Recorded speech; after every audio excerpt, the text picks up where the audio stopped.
Bom dia, UPA. Bom dia para os nossos adolescentes, para os pais, para a família.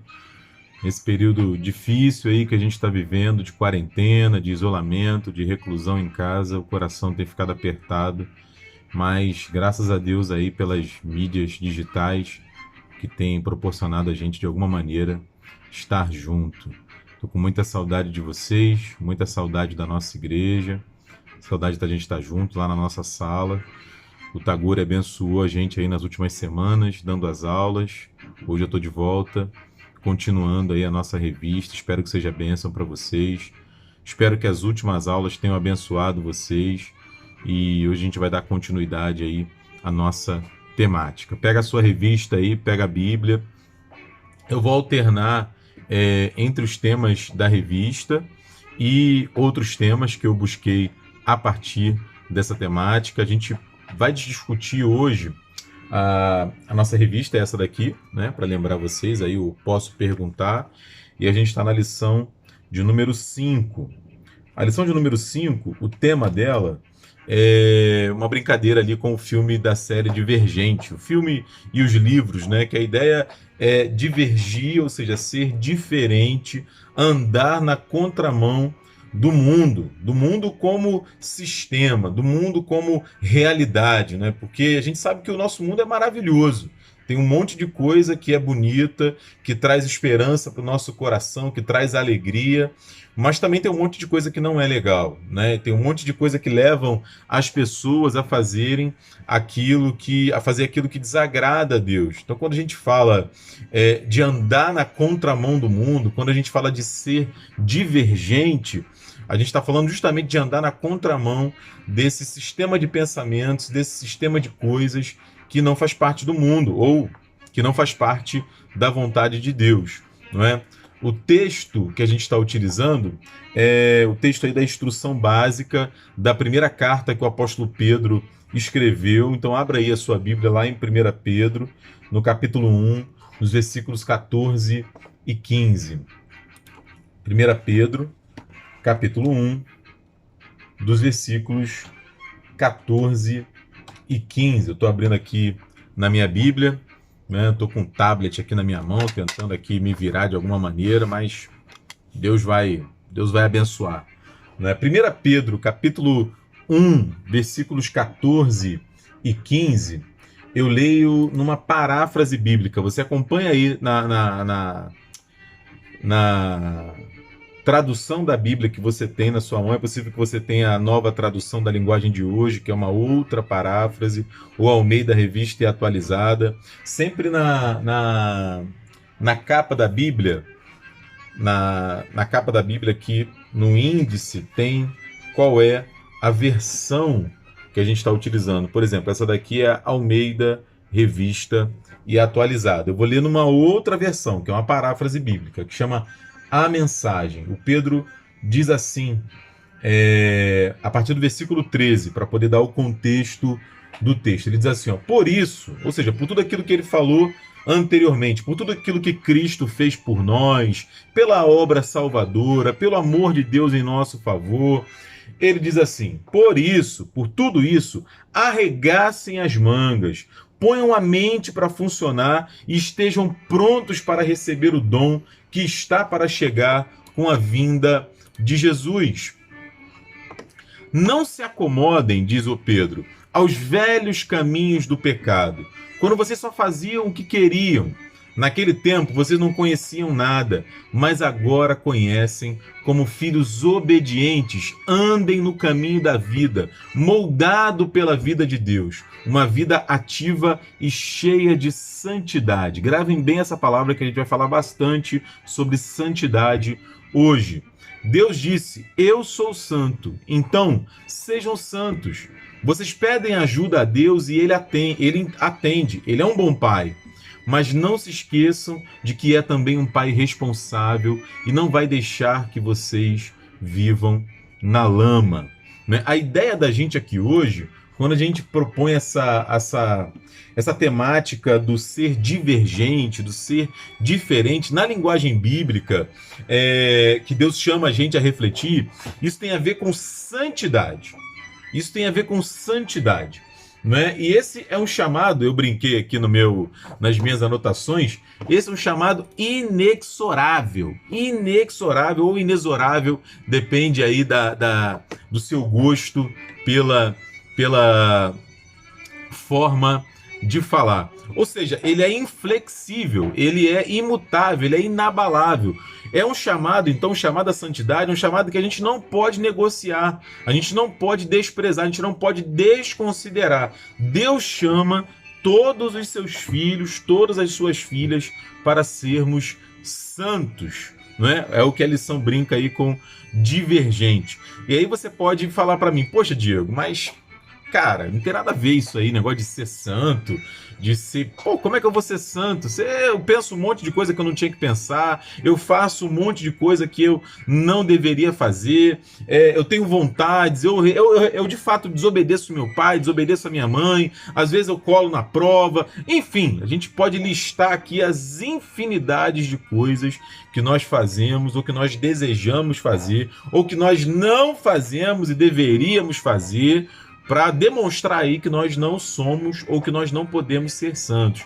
O equívoco está justamente na nossa percepção do que é santidade.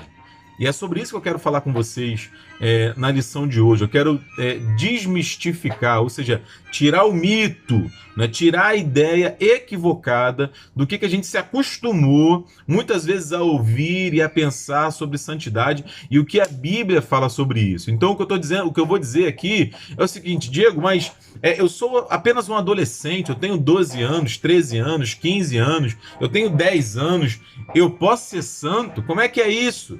Não é que negócio é esse de ser santo? É exatamente sobre isso que eu quero falar com vocês hoje de manhã. Primeiro, a gente precisa entender o que a Bíblia fala sobre isso, sobre santidade, sobre sermos santos.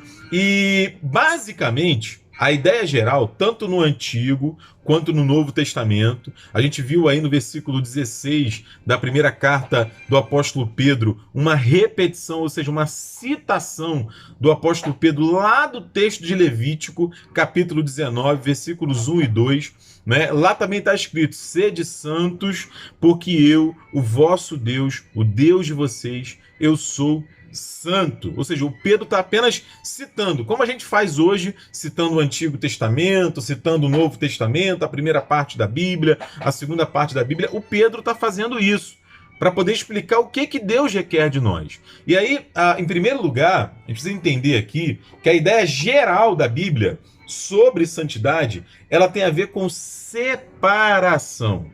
Grava isso aí, ou seja, ser divergente do mundo ao nosso redor, da cultura ao nosso redor, já vou falar sobre isso daqui a pouco, não tem a ver com ser especial, não tem a ver com ser super espiritual, aquela pessoa assim que vive orando, vive lendo a Bíblia, vive pensando em Jesus como se não tivesse mais nada para fazer, como trabalhar, estudar, cuidar do filho, jogar videogame, ir para o cinema e tal. E aí a gente se acostumou a achar que é impossível ser santo. Não é isso.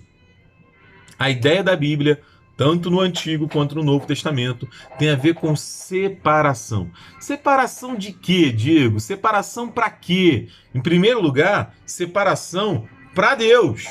Ou seja, o santo é aquele que é separado para Deus, aquele que pertence a Deus.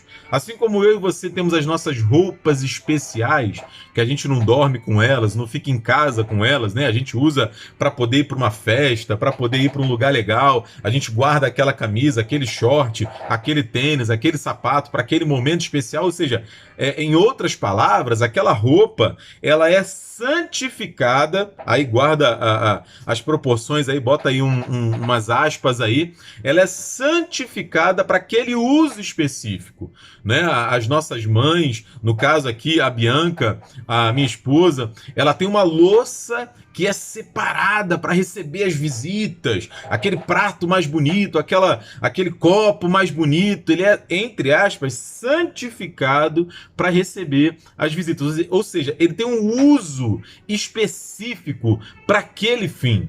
Né? Mal comparando, aí, desculpa aí o exemplo da roupa e da louça, mas é mais ou menos isso. Nós, quando somos chamados por Deus para sermos santos, nós somos chamados para sermos separados para Deus, para estarmos junto a Deus, para caminhar com Ele, para ouvir a Ele. Isso é a ideia geral na Bíblia. E por que a gente tem muita dificuldade de entender esse conceito? Porque, em primeiro lugar, a gente esquece, quando a Bíblia fala, ou a gente esquece assim, eu estou falando em tese, né? Estou generalizando, que em primeiro lugar, a gente precisa lembrar que a Bíblia, quando fala de santidade, em primeiro lugar, a santidade tem a ver com Deus, com o fato de Deus ser santo. Isaías, lá no capítulo 6, não é isso? 6 ou 7? Deixa eu conferir aqui na Bíblia, falhou aqui a memória. Isaías 6. É isso, Isaías 6, quando Isaías se vê diante de Deus, não é? E a Bíblia diz aqui no texto de Isaías, no versículo 3, Isaías capítulo 6, versículo 3, que o Deus é santo, santo, santo, aquele que é 3 vezes santo. O que isso quer dizer? Quando a Bíblia fala da santidade de Deus, fala do caráter de Deus, de quem Deus é.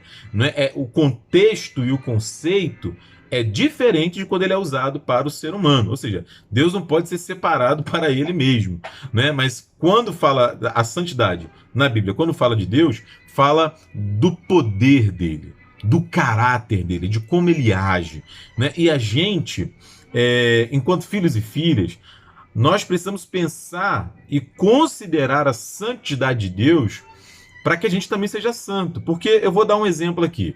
Imagina que você gosta de uma pessoa, de um artista, de um músico, de um esportista, aí, um jogador de futebol, de tênis, seja lá o que for. E aí um dia você descobre que você vai encontrar com ele. Né? Imagina lá que você gosta muito, sei lá, da Billie Eilish, né? Não sei nem se é assim que fala, que tá fazendo um maior sucesso aí, a menina canta pra caramba. Quem mais? Não sei, eu gosto muito do Leonardo Gonçalves, gosto do Paulo César Baruch, né? Eu estou ouvindo aqui o João Alexandre, não sei se está dando para vocês ouvirem aí o fundo de um instrumental, né? Eu estava ouvindo antes de começar a aula o Bob Dylan. Então vamos considerar que você descobre que vai encontrar esse artista que você gosta. Então eu pergunto para você, como é que você se prepara para esse encontro? Você vai com qualquer roupa? Você vai falar com ele qualquer coisa? Com ela qualquer coisa? Você vai deixar ele ou ela esperando, por exemplo? Não. Por que não? Justamente porque você considera muito ele, você considera muito ela. Você, assim, está ansiosamente esperando por aquele encontro e quer aproveitar cada segundo daqueles momentos. Não é? Então você, em outras palavras, aqui muito mal comparando, você considera a grandeza, a capacidade, a influência que aquela pessoa, aquele artista, aquele músico, aquele ator, aquele esportista, enfim, tem na sua vida. E aí por isso você se prepara para estar com ele, para estar na presença dele. Muito mal comparando aqui mais uma vez, isso tem a ver com o nosso relacionamento com Deus. Ora, se Deus é santo, santo, santo, se Deus é todo-poderoso, se Deus é o amor perfeito, a gente está aí na Semana da Páscoa, celebrando hoje a ressurreição do Senhor Jesus, como que eu me relaciono com Deus?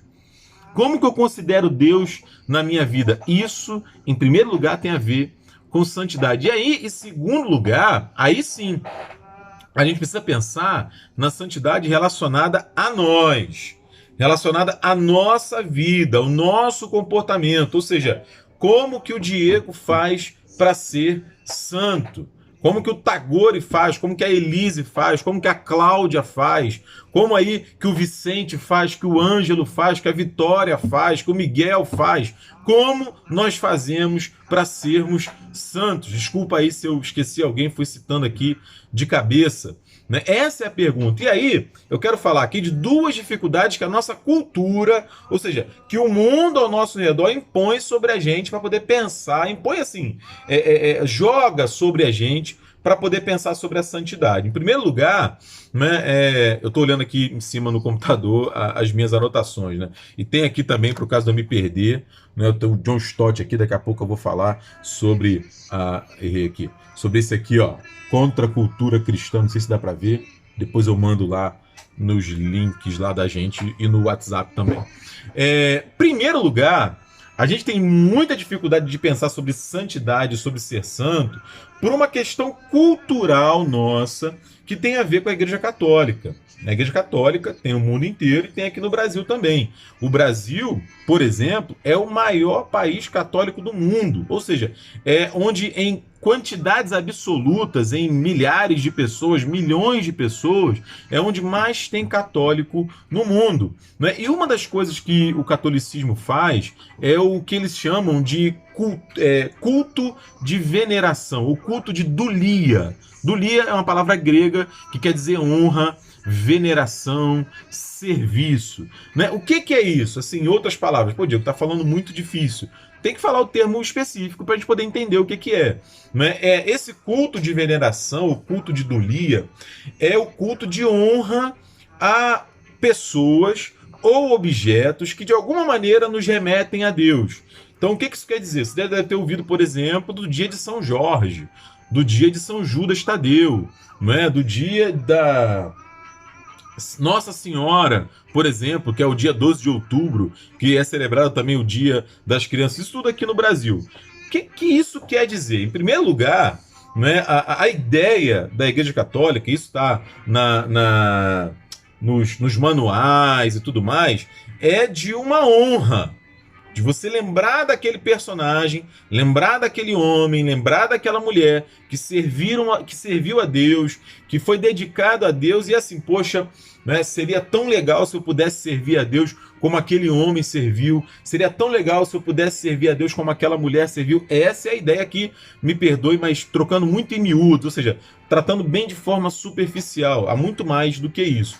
O problema é que muita gente, desconhecendo esse detalhe, ao invés de honrar ou venerar, que é a palavra que a Igreja Católica usa, acaba adorando, que é um grande equívoco, inclusive, ensinado na doutrina católica, porque a adoração é somente a Deus, né? E não dirigida a um santo ou uma santa. E aí, né, a cultura em geral da gente brasileiro, estou falando especificamente do Brasil, né, tá assim, embebida ou lotada ou de alguma forma tocada por essa noção de que ser santo é ser alguém assim muito especial, é ser alguém que, poxa, né, Madre Teresa de Calcutá. Você vai no Google depois, se você nunca ouviu falar da Madre Teresa de Calcutá, né, uma pessoa assim fantástica, uma pessoa dedicada, uma pessoa assim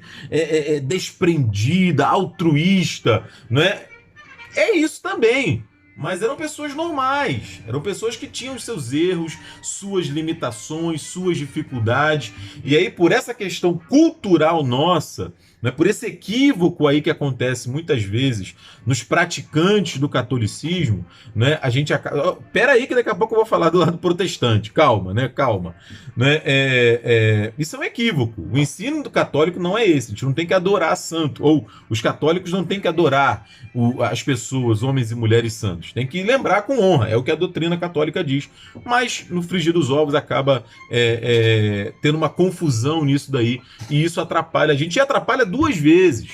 Né? Atrapalha, por exemplo, a própria pessoa, né? Então ela tá ali, ao invés de ela adorar a Deus, ao invés dela dedicar suas orações, seu tempo, sua esperança, sua confiança em Deus, ela acaba depositando uma pessoa que é igual a ela.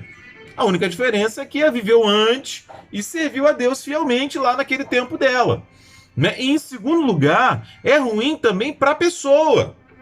Porque a pessoa que eu digo é a pessoa que morreu. Né? Porque se ela tivesse viva e soubesse que as orações, por exemplo, a confiança, a esperança que deveria ser direcionada para Deus, está sendo direcionada para ela. Isso é um absurdo. Né? Imagina o apóstolo Paulo, né, que se tornou São Paulo, não é à toa que no Brasil tem o estado de São Paulo. Né? Imagina se o apóstolo Paulo soubesse que as pessoas estão orando para ele. Né? Imagina se a Edviges, né, que tem a Santa Edviges, o Judas Tadeu, né, que tem o São Judas Tadeu. Imagina se eles soubessem que estão orando para eles. Né? Seria uma loucura, um absurdo. Enfim, né? Mas Isso não fica só por conta da cultura e da religião católica nossa, a nossa dificuldade em pensar sobre santidade. Quando a gente fala do lado protestante, tem um grande equívoco também. E é um equívoco, assim, na história do protestantismo, porque muitas vezes essa ideia de santidade e de ser santo, se a gente não tem os santos, as santas, essas figuras assim, e esse problema na prática da religião protestante, não que se tornou um problema, a gente tem o problema de tratar a santidade desvinculada, ou seja, fragmentada, apartada de outros temas que são importantes na teologia também, que são, eu cito pelo menos três, né, na teologia cristã, na teologia bíblica, na reflexão sobre Deus. Em primeiro lugar, é a graça de Deus. Porque eu só posso ser santo, eu só posso ser separado para Deus, eu só posso dedicar a minha vida a Deus se a graça de Deus agir em mim. Se o poder de Deus agir em mim, porque em mim, no Diego, aí em você, no seu pai, na sua mãe, não tem nada de especial, nada de super diferente, nada. Todos nós somos seres humanos, iguais, imperfeitos, falhos, frágeis, com muitas dificuldades. Então quem age a santidade de Deus é a graça divina que age em nós. Em segundo lugar, a gente trata, isso estou falando dos evangélicos em geral, dos protestantes em geral, não estou tratando um caso em particular. Né? A gente trata a questão da santidade separada também da nossa vida comunitária, da nossa vida na igreja, da nossa vida uns com os outros. O que isso quer dizer? Eu começo a me achar melhor do que você. Eu começo a achar que sou mais especial que você. Eu começo a achar que conheço a Bíblia mais do que você, que sirvo a Deus melhor do que você. Né? Eu vou tratar um pouquinho mais sobre isso daqui a pouco.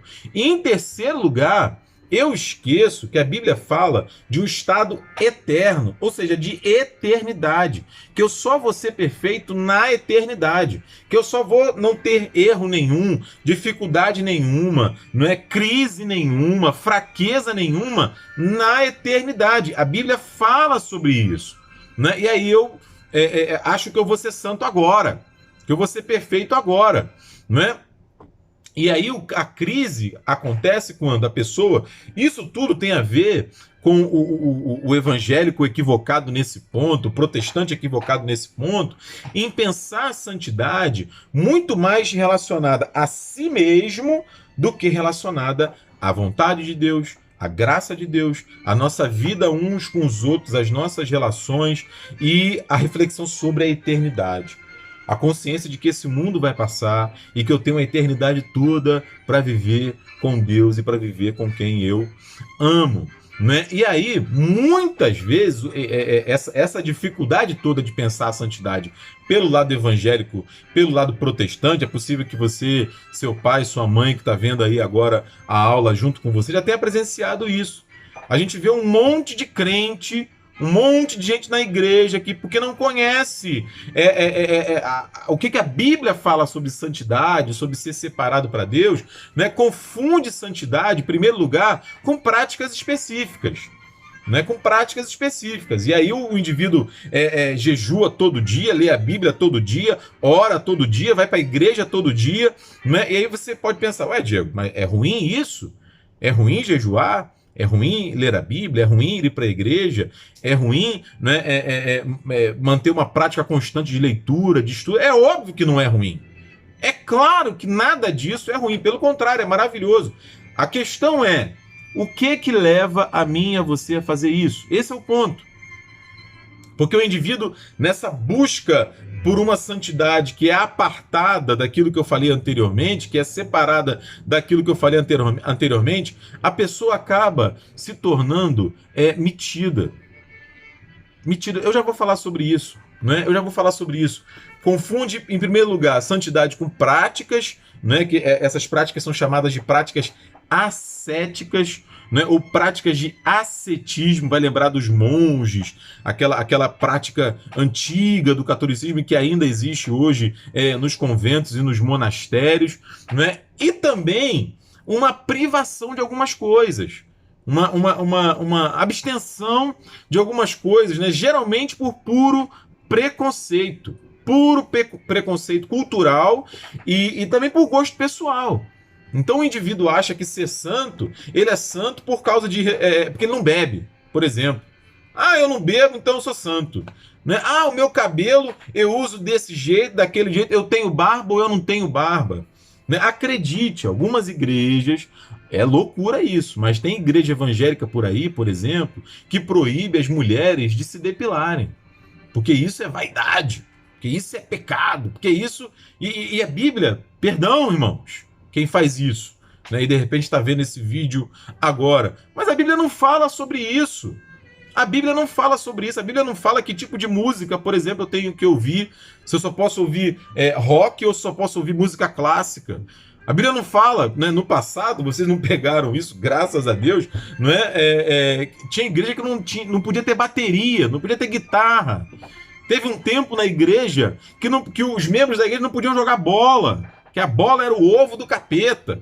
E por aí vai. E o pessoal começa hoje a gente vê isso se revelando, por exemplo, num viés político, né? Numa ideologia política, né? E aí gente de um espectro, de um lado, de uma percepção política fala: se você pensa desse jeito, você não pode ser crente, porque não dá. Se você pensa de outro jeito, você não pode ser crente, porque vai um acusando o outro, né? Numa confusão absurda. E a Bíblia e a vontade de Deus ficam em segundo plano, né? Isso é uma loucura. A Bíblia não fala sobre isso. Eu podia ficar aqui a manhã inteira falando para vocês sobre exemplos. E aí, por conta desses dois motivos aí, nessa longa digressão aí que a gente fez, nessa longa reflexão, né, que a gente fez, tanto por parte da cultura católica no Brasil e também por parte da cultura evangélica no Brasil, né? Eu e você, a gente pode ser levado a pensar como muita gente pensa, e é possível que ou você já tenha afirmado isso, já tenha visto alguém afirmar isso, que assim, Diego, como eu falei lá atrás, lá no início, né? Não tem como ser santo, não tem jeito da gente ser santo. Não dá para ser santo. Como é que isso é coisa para outra gente, especial, diferente, não é para mim, né? Isso é um equívoco. E a gente vai falar agora, né, aí nos próximos 10 minutos, quem sabe, né, então sobre o que é a santidade. O que é ser divergente? O que é seguir a Deus? Essa santidade na Bíblia, né, pode ser traduzida, e eu uso aqui o J.I. Packer, que é um teólogo anglicano, ele fala o seguinte, né, santidade é o termo bíblico, ou seja, a expressão bíblica que indica, presta atenção, a devida resposta do ser humano para com Deus como seu Deus. Vamos parar aqui, né?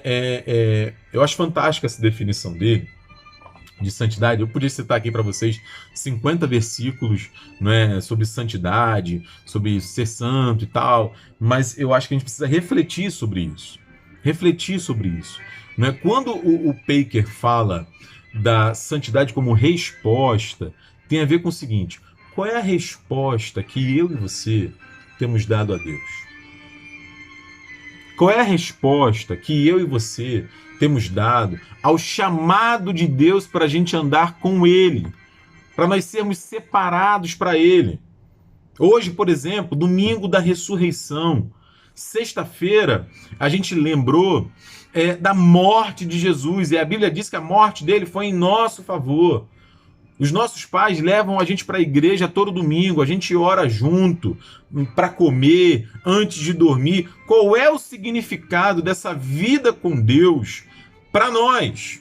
Porque o que o Packer fala que é uma resposta nossa que considera Deus como nosso Deus. Ou seja, agora que Ele é o nosso Deus, que eu pertenço a Deus, que você pertence a Deus, que você ora, que você fala o Pai Nosso, que você pede a Deus que ajude você na sua prova, que ajude os cientistas, os médicos a encontrarem a cura para o coronavírus, por exemplo, que resolva o problema da economia, da falta de emprego, das pessoas que vão precisar agora de R$ 600 para sobreviver. Já tem mais de 18 milhões de pessoas que se inscreveram no programa de auxílio do governo para receber R$ 600 porque não tem o que comer.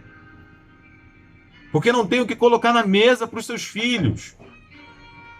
Como que a gente responde a Deus diante dessa realidade que está ao nosso redor? Isso tem a ver com santidade. Isso tem a ver com santidade. Isso tem a ver com o que me dá alegria. Agora que eu pertenço a Deus, aonde que eu busco prazer? Aonde que eu busco satisfação? A Bíblia fala sobre um caminho para isso. E aí, a gente precisa refletir nessa santidade, nessa divergência da cultura e do mundo ao nosso redor, sobre dois vieses, duas maneiras, dois caminhos, dois lados.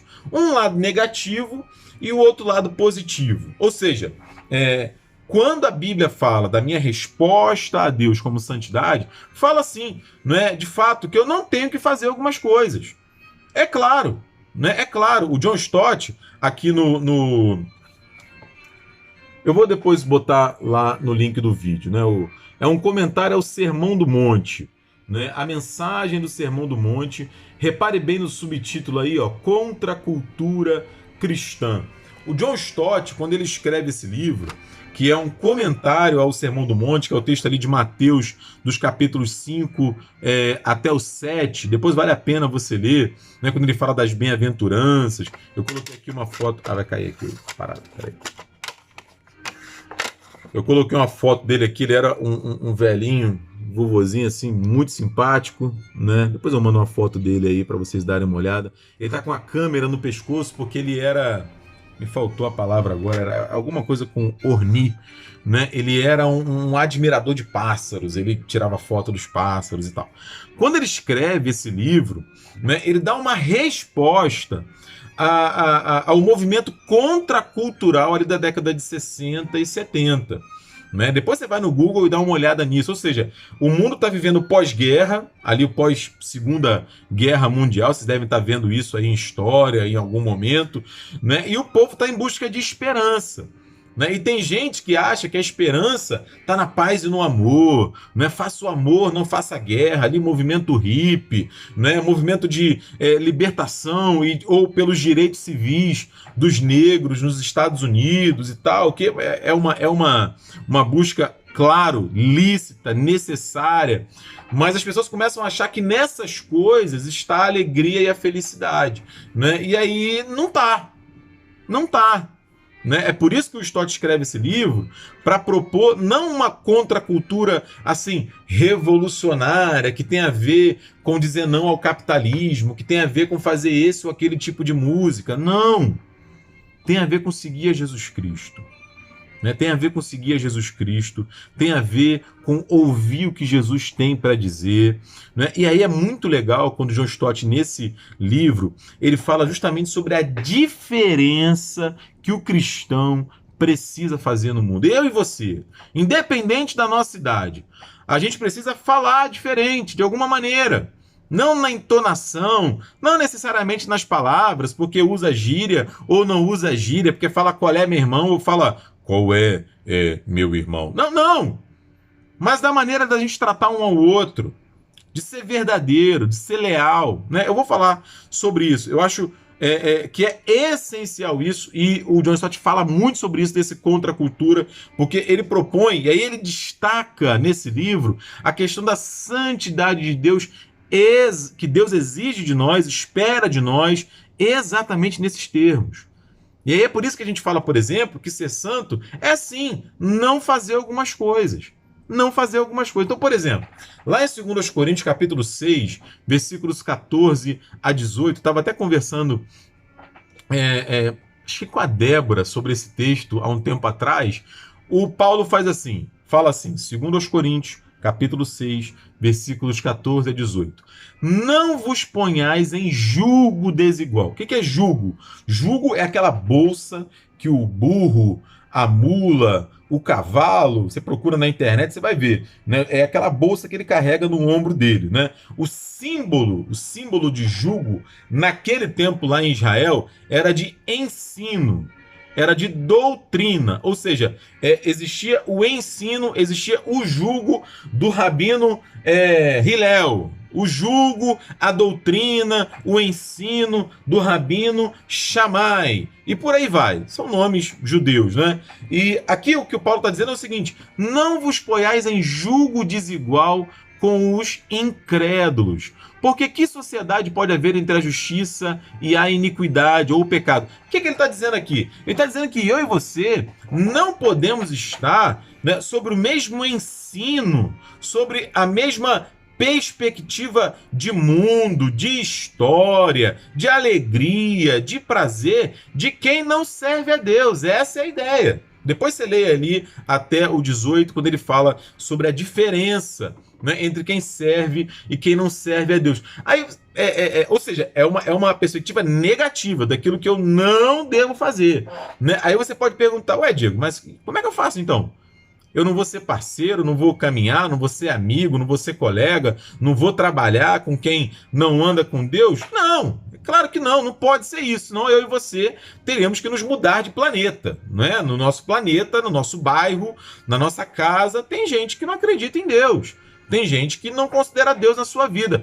A questão aqui é o seguinte: a gente precisa ter a perfeita convicção de que a gente serve a Deus.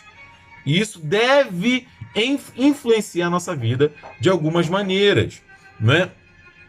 Por exemplo, o apóstolo Paulo, lá escrevendo aos Tessalonicenses, na primeira carta aos Tessalonicenses, no capítulo 4, ali a partir do versículo 2, ele fala do que a gente não deve fazer no que diz respeito à questão sexual.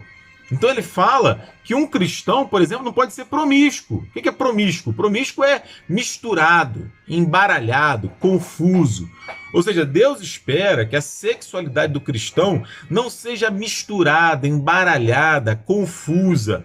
O que você quer dizer com isso, Diego? Quero dizer o seguinte: eu vou usar um exemplo aqui que é muito triste, mas que aconteceu, de fato. Na época do meu ensino médio, né, eu vou trocar o nome aqui, é outro nome, né, mas tinha uma menina na escola, ensino médio, primeiro, segundo, terceiro ano, né, na escola que eu estudava, que o apelido dela era Zuleika Bavária. Que isso, Diego? Né? Zuleika Bavária. Não era Zuleika, era outro nome. Mas era Bavária. Por quê? Naquela época tinha uma cerveja, uma bebida, uma cerveja, que se chamava Bavária.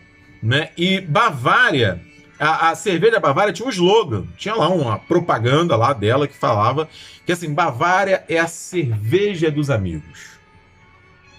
E o apelido daquela moça, daquela menina, daquela jovem, ela devia ter seus 14, 15, 16 anos, era Zuleika Bavária, ou seja, a garota dos amigos.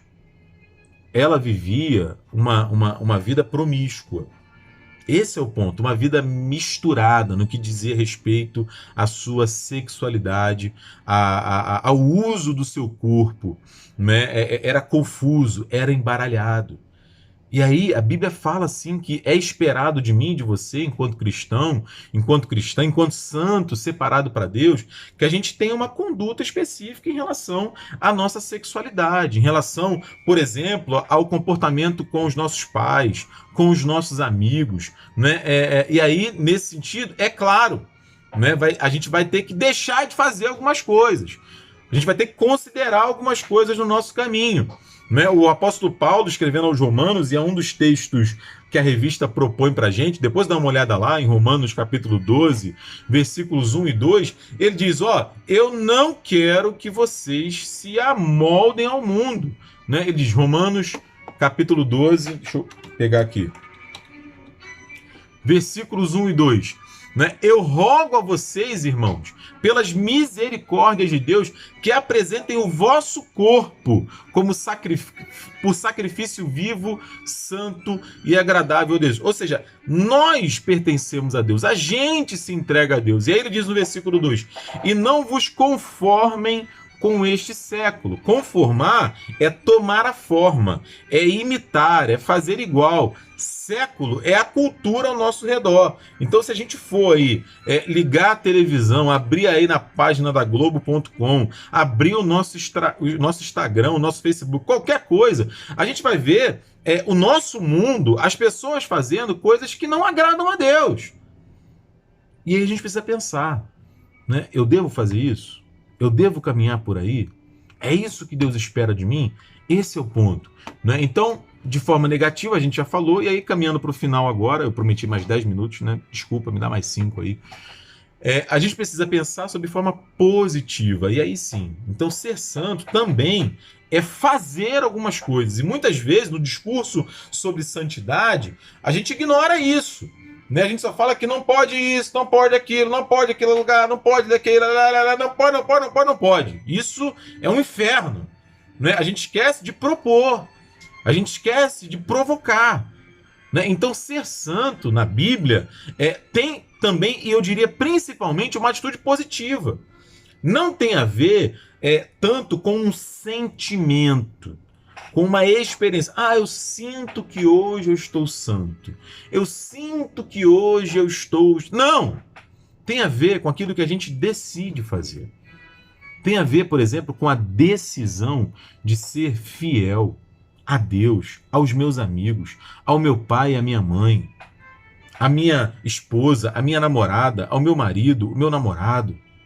Tem a ver com ser leal, tem a ver com ser gentil, com ser bondoso, tem a ver com ser afável. Eu posso falar, por exemplo, a verdade, aliás, eu devo falar a verdade, desde que eu faça com carinho, com paciência, com respeito. Tem a ver com retidão, com ser alguém em quem as pessoas possam confiar. É interessante, né? Porque a Bíblia fala lá em João, no capítulo 17, nos versículos 14 a 16, João é a oração, João 17, a gente vê Jesus orando. Depois vai lá, abre a sua Bíblia lá em João 17, dá uma olhada, vai valer muito a pena, porque a gente vê Jesus orando. E é fantástico, porque ele ora pelos discípulos.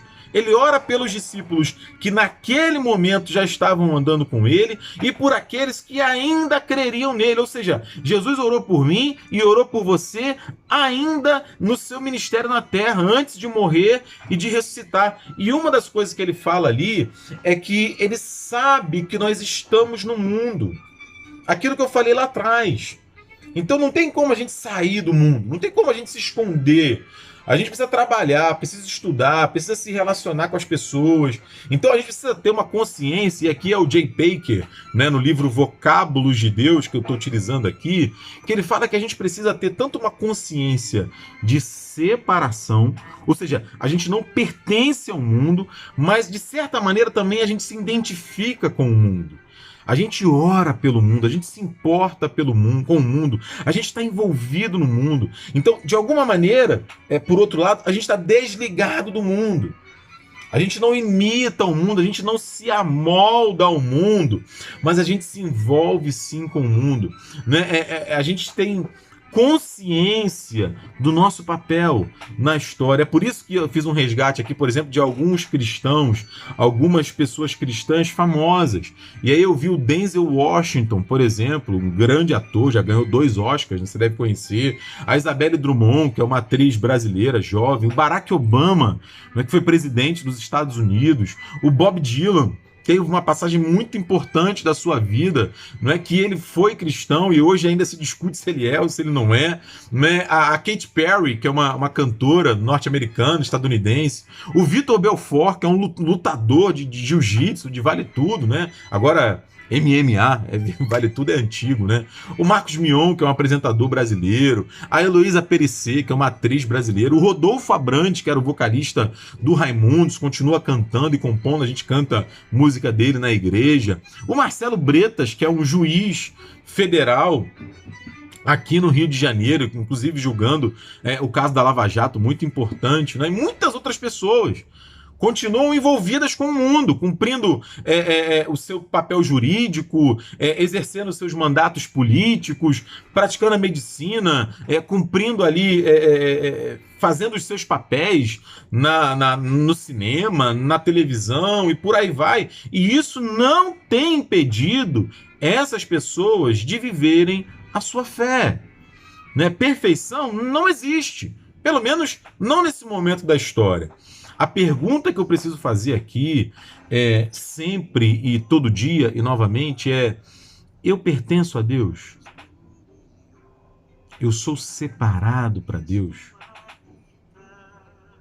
E aí, a partir disso, eu posso e devo sonhar com uma carreira na medicina, com uma carreira na música, com uma carreira na política, seja lá onde for, na engenharia, no direito, né? Eu posso sim, né, obedecer o meu pai e minha mãe e andar com eles e estudar, né, porque eu tenho consciência de que eu vivo no mundo, que eu sou santo, que eu sou separado para Deus. Que Deus abençoe você, que Deus abençoe sua família, sua casa, que no dia de hoje a gente se lembre da Páscoa e agradeça a Deus pela ressurreição. Vamos orar agora para terminar esse encontro. E eu peço a Deus que abençoe a sua vida e que a gente tão logo seja possível estejamos juntos para adorarmos a Deus juntos. E a gente se abraçar, porque eu tenho sentido muita falta, tá bom? Fecha o olho, vamos orar. Senhor, muito obrigado por esse tempo de aula com os teus filhos, com as tuas filhas. Eu espero que esse vídeo os encontre bem, os encontre em paz, com alegria, Pai, de, apesar das dificuldades, estarem em casa, estarem com a sua família, estarem seguros. Eu espero, Senhor, que esse vídeo e que essa aula os encontre seguros e que a gente, Pai, aprenda a cada dia o chamado à santidade que Tu tens para cada um de nós. O chamado não para sermos vaidosos, orgulhosos, metidos, não, Pai, mas o chamado para que a gente tenha a consciência de que, independente da nossa idade, o Senhor nos chama para sermos santos, Senhor, para vivermos contigo. Que a gente não tenha vergonha, Pai, de dizer que te serve, de dizer que o Senhor é o Deus da nossa vida e que contigo, Pai, a gente pode aprender a viver, aprender a conviver uns com os outros, a celebrar, Senhor, a vida que o Senhor deu a cada um de nós e com alegria, Pai, com esperança, atravessarmos a vida. Abençoa, Senhor, a nossa caminhada, abençoa os adolescentes da nossa igreja, do nosso mundo, Senhor. Abençoa as suas famílias, Pai. Cuida de nós. É a nossa oração, no nome do Teu Filho Jesus Cristo.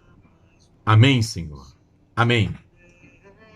Um beijo, fiquem na paz, Deus abençoe vocês.